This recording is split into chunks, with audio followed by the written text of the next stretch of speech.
Hello, I am Mark Luttrell, and I serve as the Support and Recovery Pastor at Hope Church in Memphis, Tennessee. I wanted to meet with our Support and Recovery group leaders to discuss a variety of topics. The impact of COVID-19 had a significant impact on our ministry, and many of these groups have just recently started getting back to the participation levels they had prior to COVID. The purpose of the meeting was to gather the group facilitators to see if, one, they have all the resources they need. Two, are there things the church can do to help the group's missions? Three, are there new groups that are needed based on the desires of the church? And four, what trends are happening in the community that impact these groups? And if time allotted, we would have some open discussion. In my proposal paper, I originally was going to have this meeting on October 2nd at 7:35 p.m., but I realized I needed to move this up a week due to the assignment deadline. We met in a large classroom with the chairs set up in a circle. 14 people were present, and I did not have a co-leader. The participants in the meeting were all volunteers who gave their time to causes that they are passionate about. So initially, I was concerned if they would be able to see beyond their particular group and look at the support and recovery ministry as a whole. This turned out to not be an issue, and the discussion went according to the outline I had made for the meeting. I sent an email invite out to the group about a week before the meeting, outlining the topics I wanted to discuss in an effort to have them coming into the meeting knowing the purpose and the goals. Another area of concern that I had in planning the meeting dealt with the dynamic of the anonymous 12-step recovery groups meeting with the groups started by the church. I wanted to be very respectful of the 12 traditions since these 12-step groups are technically not a part of the church. I addressed early in the meeting that their participation is welcomed, but to feel no pressure to do or say anything that might violate their group's traditions. This seemed to help relax the situation and also showed them the respect for the 12-step traditions. We started off by doing a round, introducing ourselves by first name and sharing our definitions of what support and recovery means to each of us.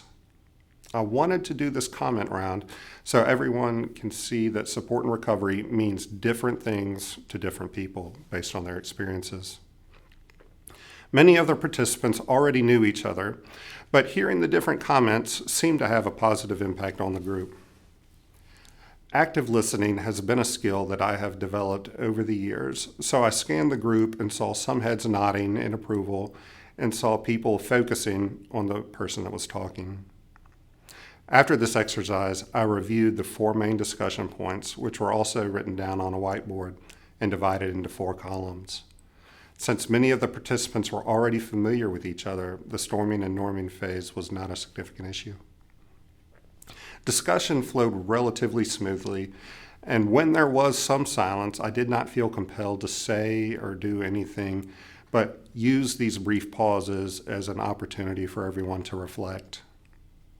Trying to keep the meeting to an hour, I did have to limit the discussion to high-level topics, and if people started getting too much into the minutia, I would try to redirect them into more topic-related, short discussions, with the guarantee that in follow-up meetings we would be able to spend more time on the individual subjects.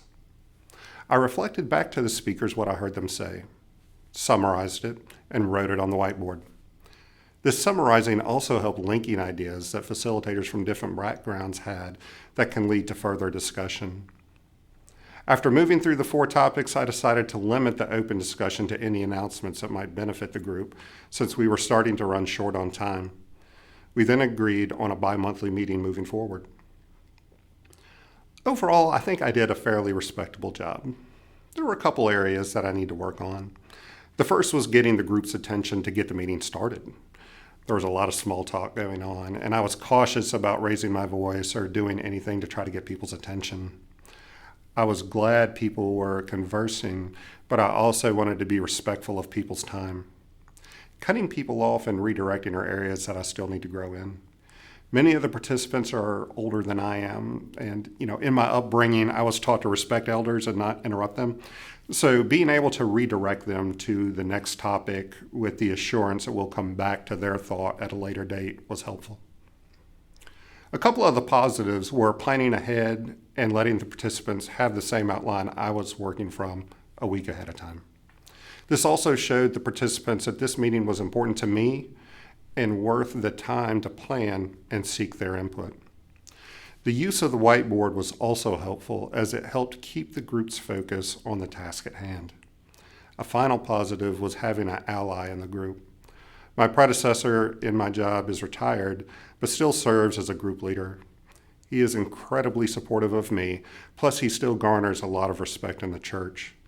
He is cautious not to overstep his boundaries and knows when to speak up and stay quiet. Facilitating a group where I knew most of the participants helped me be at ease before the meeting started, but it also meant that I was now approaching them on a more professional level versus a quick one-on-one informal discussion like I had previously done. Since this meeting occurs on a Sunday evening immediately after support and recovery group meetings, getting on task quicker will be important. As an introvert, planning and trying to determine where there might be issues is especially important for me. I can get a little uncomfortable if the discussion starts to stray into an area where I am not as knowledgeable or prepared. If I get off task, it will be difficult to bring the group back to the subject. So continued good planning and trying to recognize the places people might get off topics is something I will continue to apply. I also think adding a little humor, especially in the transitioning of topics, if the subject matter allows, will help keep the tone of the group positive and people enthusiastic about sharing. I really wanted this initial meeting to be positive, an effective use of the volunteers' times, and the ultimate vision was to benefit those people that we serve. This meeting accomplished that and will encourage these facilitators to come back. Thank you.